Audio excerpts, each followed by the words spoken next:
बिस्मिल्लाहिर्रहमानिर्रहीम। अब हम पढ़ेंगे कि मार्केट और टाइप ऑफ मार्केट में फर्स्ट हम पढ़ेंगे परफेक्ट कंपटीशन, उसके बाद इसकी प्रॉपर्टीज़ और उसके बाद इसका मैथमेटिकल फाइंड करेंगे कि फार्मूला कैसे प्रॉफिट कैसे फाइंड किया जाता है, और उसके बाद इसकी हम शॉर्ट रन और लॉन्ग रन डिफरेंट कंडीशंस भी पढ़ेंगे। ठीक है, फर्स्ट हमारे पास आ गया मार्केट।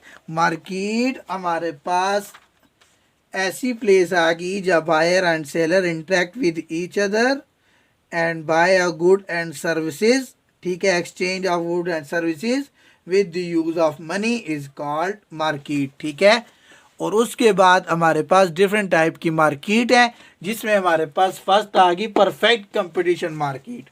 ठीक है, परफेक्ट कंपटीशन मार्केट कौन सी मार्केट है? It is a market structure where a uniform price is charged for all the unit of goods. ठीक है, जहां uniform price charge, same price charge की जाएगी all unit of goods, is called perfect competition. ठीक है, ये हमारे पास परफेक्ट कंपटीशन की पहचान है कि वहां यूनिफॉर्म प्राइस चार्ज की जाएगी। इसकी हमारे पास डिफरेंट प्रॉपर्टीज आ गई। पहले हमारे पास आ गई होमोजेनिटी गुड्स। ठीक है, होमोजेनिटी गुड्स कौन सी गुड्स आ गई? ऐसी गुड्स आ गई ऐसी गुड्स आ गई कि जो गुड्स हमारे पास परफेक्ट सब्स्टिट्यूट हो और उनकी प्राइसेस भी करीब करीब हो। ठीक है, वो हमारे पास होमोजेनिटी गुड्स आ गई। ठीक है, सब्स्टिट्यूट का मतलब एक गुड की जगह दूसरी गुड इस्तेमाल हो सके और उनकी प्राइसेस भी करीब करीब हो, वो हमारे पास होमोजेनिटी गुड्स आ गई। ठीक है, दूसरी इसकी प्रॉपर्टी है large number of buyers, large number of seller. Perfect competition में हमारे पास large number of buyers and large number of sellers होते हैं। उसके बाद जो थर्ड प्रॉपर्टी है फ्री एंट्री है और परफेक्ट मोबिलिटी है, कि इसमें लेबर ट्रांसफ़र भी कर सकता है, मूव भी कर सकता है, उसको कोई रुकावट नहीं है। ठीक है, और उसके बाद हमारे पास जो इसकी लास्ट प्रॉपर्टी आ गई परफेक्ट नॉलेज। जो हमारे पास कंज्यूमर होगा वो रेशनल होगा, उसको मार्केट की फुल अवेयरनेस होगी, उसे फुल नॉलेज होगा। ठीक है, अब हमारे पास परफेक्ट कंपटीशन में इक्विलिब्रियम कहाँ पे होता है? ठीक है, अब परफेक्ट कंपटीशन में जो हमारे पास नेसेसरी कंडीशन है वो ये है कि marginal revenue equal to marginal cost. ठीक है, कि हमारे पास नेसेसरी कंडीशन आ गई कि marginal revenue equal to marginal cost, या डेरिवेटिव फर्स्ट डेरिवेटिव हम लें उसको इक्वल टू जीरो ले लें। ठीक है, ये हमारे पास नेसेसरी कंडीशन आ गई। ठीक है, फर्स्ट डेरिवेटिव लेके इक्वल टू जीरो। ठीक है, और इसकी हमारे पास सफिशिएंट कंडीशन क्या आ गई कि स्लोप ऑफ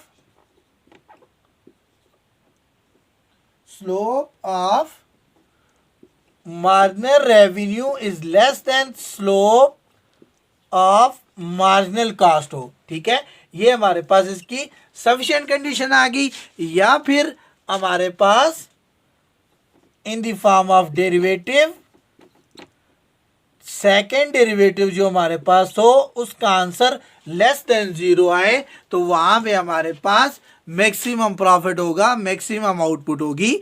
ये हमारे पास इसकी दो कंडीशन है कि marginal revenue equal to marginal cost, necessary condition. Sufficient condition है कि slope of marginal revenue less than slope of marginal cost.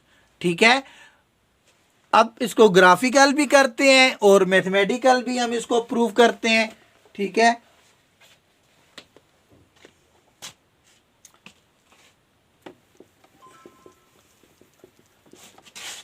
अब ग्राफिकल देखते हैं तो इधर हमारे पास एक्स एक्सिस पे क्वांटिटी आ गई। ठीक है, Q1 2 3 4 5। ठीक है, और y एक्सिस पे हमारे पास मार्जिनल कॉस्ट मार्जिनल रेवेन्यू आ गया, मार्जिनल कॉस्ट मार्जिनल रेवेन्यू आ गया। ठीक है, और इसमें हमने पढ़ा था कि यूनिफॉर्म प्राइस होती है, तो हमारे पास फॉर एग्जांपल जो प्राइस है वो हमारे पास ये प्राइस आ गई 4, तो इस प्राइस लाइन के ऊपर हमारे पास परफेक्ट कंपटीशन में price equal to marginal revenue equal to average revenue होता है। ठीक है, ये हमारे पास परफेक्ट कंपटीशन की कंडीशन है कि price equal to marginal revenue equal to average revenue. ठीक है, तो अब हमारे पास इसकी इक्विलिब्रियम कंडीशन क्या है कि ये हमारे पास मार्जिनल कॉस्ट आ गई कि हमारे पास marginal cost equal to marginal revenue. ठीक है, और दूसरी marginal cost below cut the marginal revenue, तो वहां पे हमारे पास इक्विलिब्रियम होगा। अब हमारे पास एक पॉइंट ये आ गया, इसमें हमारे पास marginal revenue equal to marginal cost तो है, लेकिन मार्जिनल कॉस्ट ऊपर से कट कर रही है। ठीक है, तो ये हमारे पास परफेक्ट कंपटीशन का इक्विलिब्रियम नहीं है। तो इक्विलिब्रियम कहाँ पे होगा? इस पॉइंट के ऊपर marginal revenue equal to marginal cost है। ठीक है, और मार्जिनल कॉस्ट मार्जिनल रेवेन्यू को बिलो से कट भी कर रही है। ठीक है, तो हमारे पास परफेक्ट कंपटीशन का इक्विलिब्रियम कहाँ पे होगा? इस पॉइंट के ऊपर। इस पॉइंट के ऊपर हमारी दोनों कंडीशन सेटिस्फाई हो रही है। ठीक है, इस पॉइंट के बाद slope of marginal cost greater than marginal revenue है। ठीक है, इस पॉइंट के बाद, ये इक्विलिब्रियम पॉइंट के बाद slope of marginal cost greater than marginal revenue है। ठीक है, तो ये हमारे पास ग्राफिकल था। अब इससे रिलेटेड एक मैथमेटिकल एग्जांपल करते हैं।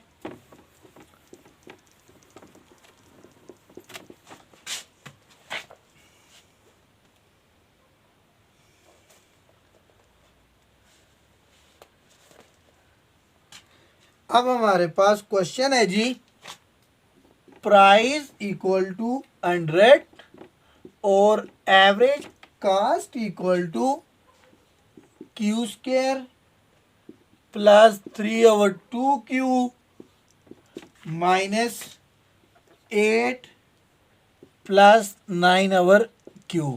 ठीक है, अब हमने इसका प्रॉफिट मैक्सिमाइजेशन करना है और हमने फाइंड करना है कि कौन सी क्वांटिटी पे हमारा प्रॉफिट मैक्सिमाइज होगा। ठीक है, पहले हम डेरिवेटिव मेथड से करते हैं।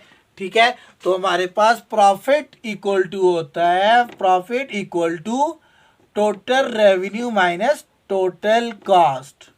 ठीक है, लेकिन इस क्वेश्चन में हमें टोटल रेवेन्यू भी गिवन नहीं है, टोटल कॉस्ट भी गिवन नहीं है, तो हम प्रॉफिट कैसे मैक्सिमम, क्वांटिटी को कैसे मैक्सिमाइज करेंगे जहाँ पे हमारा प्रॉफिट मैक्सिमम होगा। ठीक है, तो अब पहले हम टोटल रेवेन्यू फाइंड करते हैं।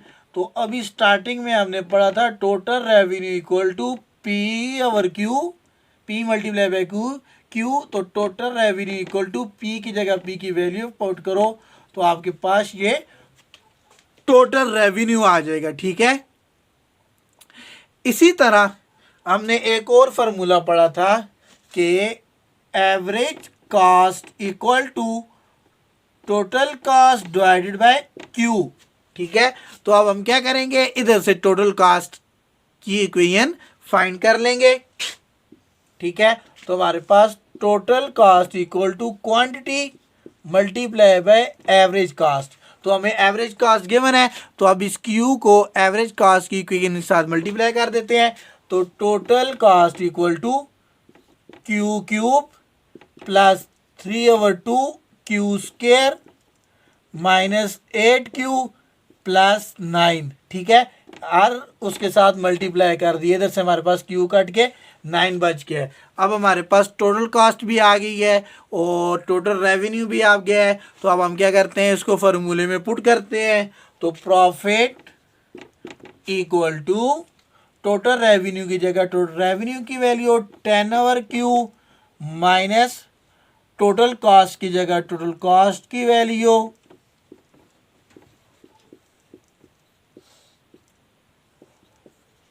ठीक है, अब हमने इसमें इसकी वैल्यूज पुट कर दी। तो अब इसको सॉल्व कर लेते हैं। तो ये हमारे पास 10Q minus Q³ minus 3/2 plus 8Q minus 9, ये माइनस अंदर सब के साथ मल्टीप्लाई हो गया। तो इसको प्रॉपर फॉर्म में लिखते हैं।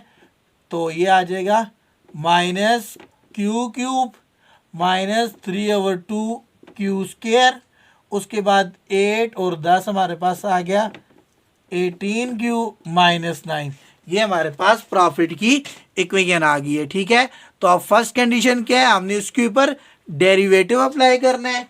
ठीक है, तो अब इधर डेरिवेटिव अप्लाई करते हैं।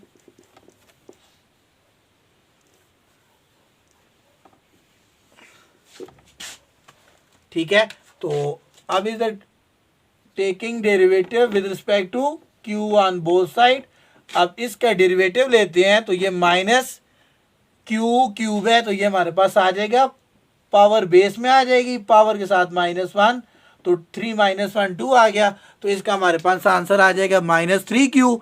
इसका डेरिवेटिव लेंगे तो इसके ऊपर पावर 2 है, 2 से कट के और पावर के साथ -1, तो ये हमारे पास आ जाएगा -3Q। और इसी तरह हम इसका डेरिवेटिव लेंगे तो Q का डेरिवेटिव हमारे पास 1 आ जाएगा और 18 हमारे पास कांस्टेंट और derivative of constant equal to 0, तो ये हमारे पास फर्स्ट डेरिवेटिव का आंसर आ जाएगा। ठीक है, तो फर्स्ट कंडीशन क्या है, taking first condition equal to 0, हम इसको इक्वल टू 0 ले लेंगे।